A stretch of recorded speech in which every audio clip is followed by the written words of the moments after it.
wake up, my hands already adjusting the arm of a mannequin. The air in fashion forward feels thick, like static before a storm. Sarah is humming, arranging scarves, her movements a little too fluid, her smile fixed and empty when she glances my way. Mark is wiping down a display case, his cloth making no sound against the glass. I reach into my pocket, my fingers finding the familiar, cool surface of my river stone. It's a small comfort. I look past the mannequins, out into the mall concourse. The lights are dim, flickering in an uneven rhythm. The usual morning chatter is absent. A faint, acrid smell hangs in the air, like old ash. I see the familiar storefronts, Glamour Gems, Tech Haven, the daily grind. But the glass in Glamour Gems is spider-webbed with cracks. Tech Haven has a gaping blackened hole where its entrance should be. Then I look up. Through the skylight, I see the charred, skeletal remains of the roof trusses, open to a gray, indifferent sky. This mall burned down years ago. Everyone knows it. I am standing inside it right now. I force my attention back to the mannequin's arm, adjusting the elbow joint. The plastic feels cold, unyielding.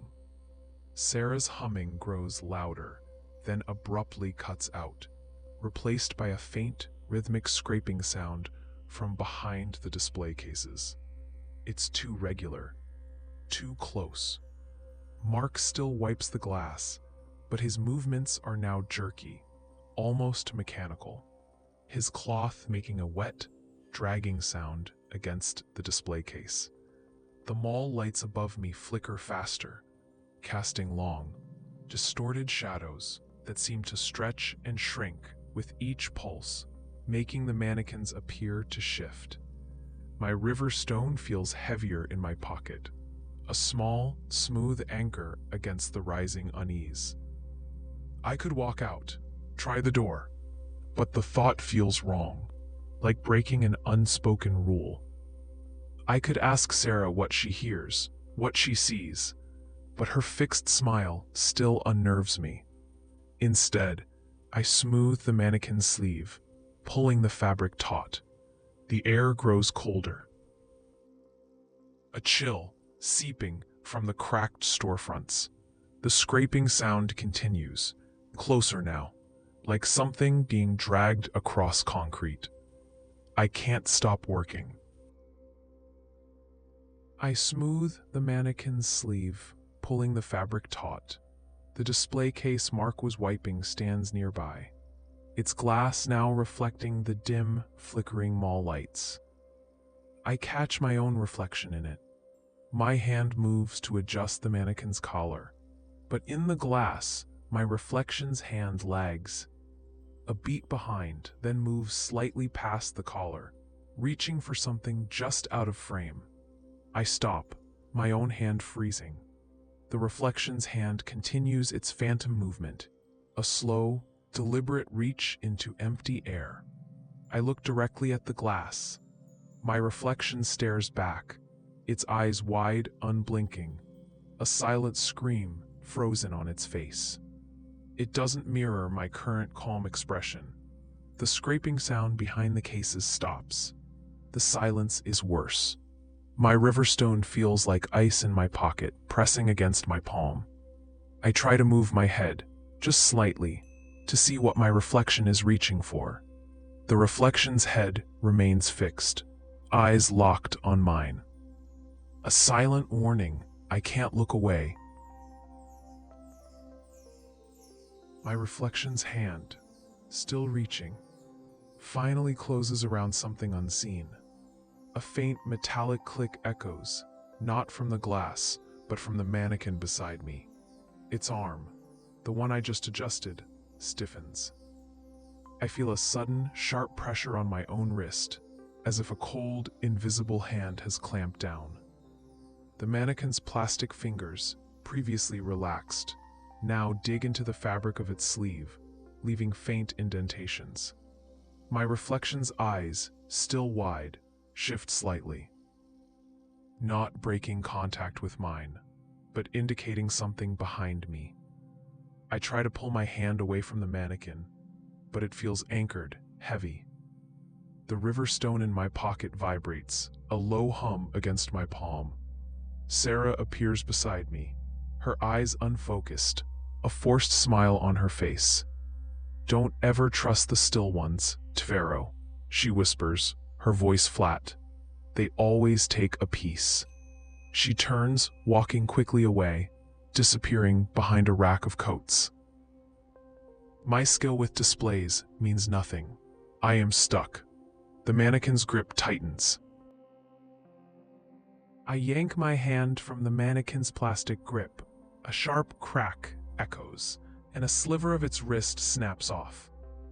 Still clinging to my skin, my own wrist throbs, a red welt already forming. The river stone in my pocket feels hot now, almost burning. I stumble back, needing to move, to find an exit. The main concourse is ahead, but the path shifts as I walk. The floor tiles ripple, not visually, but underfoot, like walking on thick water. I push through the double doors leading to the food court, but instead of the familiar smell of stale fries, I'm hit with cold, damp air and the faint scent of ozone. This isn't the food court. This is a maintenance tunnel, narrow and dark, the concrete walls slick with condensation. Rusting pipes crisscross above, dripping. I can't stop. The tunnel seems to stretch, the exit I just came through, now a distant, shrinking pinprick of light. The air grows heavy, pressing in. I see faint, shimmering outlines on the walls, like old watermarks. But they twist into impossible geometries, patterns that shouldn't exist. My options are gone. I have to keep moving. I push deeper into the tunnel. The air thickens, pressing against my chest. My wrist throbs, a constant reminder of the mannequin. The river stone in my pocket burns against my palm. The shimmering patterns on the concrete walls resolve into something more deliberate. Not watermarks, but etched lines, diagrams. I stop, my breath catching. They are schematics, flowcharts, detailing environmental stressors and structural recalibration.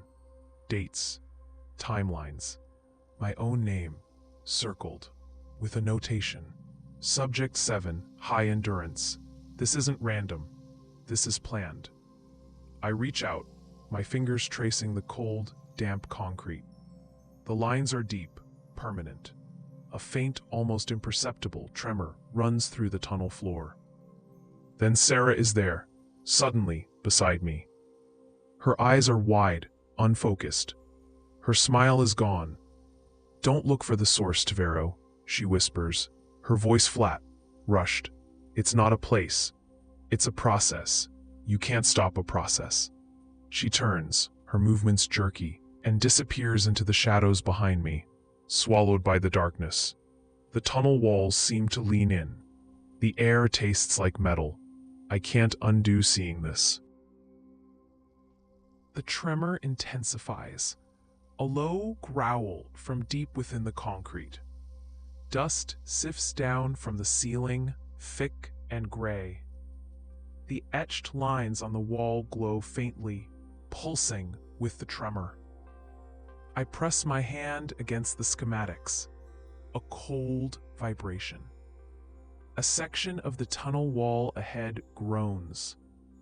It's marked Access Point Gamma. A heavy steel plate grinds inward, revealing a narrow, dark shaft. The air rushing out smells of ozone and something metallic. My wrist flares. A sharp, burning pain. The river stone in my pocket feels scalding. A rhythmic thump, thump, thump from the shaft grows louder. The tunnel behind me starts to collapse. Chunks of concrete rain down. They block the way I came. That was the last option. I have to move forward. I can't undo that. I push myself towards the shaft. The glowing lines on the wall reflect in the dust. The opening is barely wide enough. I commit to the shaft, forcing my body through the narrowing gap. My shoulder scrapes hard. The shaft tightens around me. My breath hitches, rasping in the confined space. The thump, thump, thump from deeper within the shaft warps, stretching into a slow, wet squelch, squelch, squelch. I can't tell if it's real or if my mind is breaking. The darkness ahead isn't just dark, it's shifting, pulling at the edges of my vision. Faces, indistinct and fleeting, press against the unseen walls. Their mouths open in silent screams. My heart hammers against my ribs, a frantic drum against the concrete. My scraped shoulder burns, a constant reminder of the physical cost. The air grows heavy, thick with a metallic tang that tastes like old blood. I feel hands, cold and skeletal, brushing against my back, pushing me deeper. There's nothing there, but the sensation is undeniable. My river stone, still scalding in my pocket, vibrates with a low hum, a counterpoint to the rising panic. I have to endure this. The shaft walls seem to pulse, closing in further with each distorted beat. The sudden release is almost worse than the pressure. I am standing in the main concourse of the mall, the dim, flickering lights overhead casting long, distorted shadows. My breath still rasps, but the air is open, no longer thick with the metallic tang. Yet the phantom pressure on my back persists, a cold, skeletal touch that makes me flinch, even though nothing is there. The floor beneath my feet feels uneven, tilting subtly, and the storefronts around me seem to breathe, their glass surfaces rippling like disturbed water. I grip the river stone in my pocket. It still radiates heat, a small, solid anchor in a world that now feels fluid and unreliable. My scraped shoulder burns, a constant, physical reminder. I try to focus on the glamour gem sign, but the letters swim, refusing to hold still. Every surface seems to lean inward. Every sound is muted, as if I am observing through a layer of thick, distorting glass. The silence is not empty. It's heavy, pregnant with unseen weight. I am here, but not entirely. The concourse breathes around me. The floor tilts, then settles, then tilts again.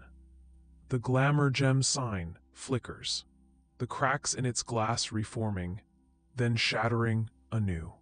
It's a loop, not just the mall, not just the fire, but this moment, this breath, this pressure on my back. I feel it again, cold, skeletal, pressing me forward, always forward. My scraped shoulder burns, a constant throb. The river stone in my pocket is still hot, a solid weight. It doesn't warm me. It just reminds me of what I hold, what I carry. The silence isn't heavy anymore. It's thin, stretched. I see the blackened hole of Tech Haven again. Then the spider-webbed glass of glamour gems. The skylight shows charred trusses, then a clear sky, then charred trusses. It's not broken. It's just how it is. I am not moving forward. I am only moving through. This is not a path. It is a track, and I am on it. Always.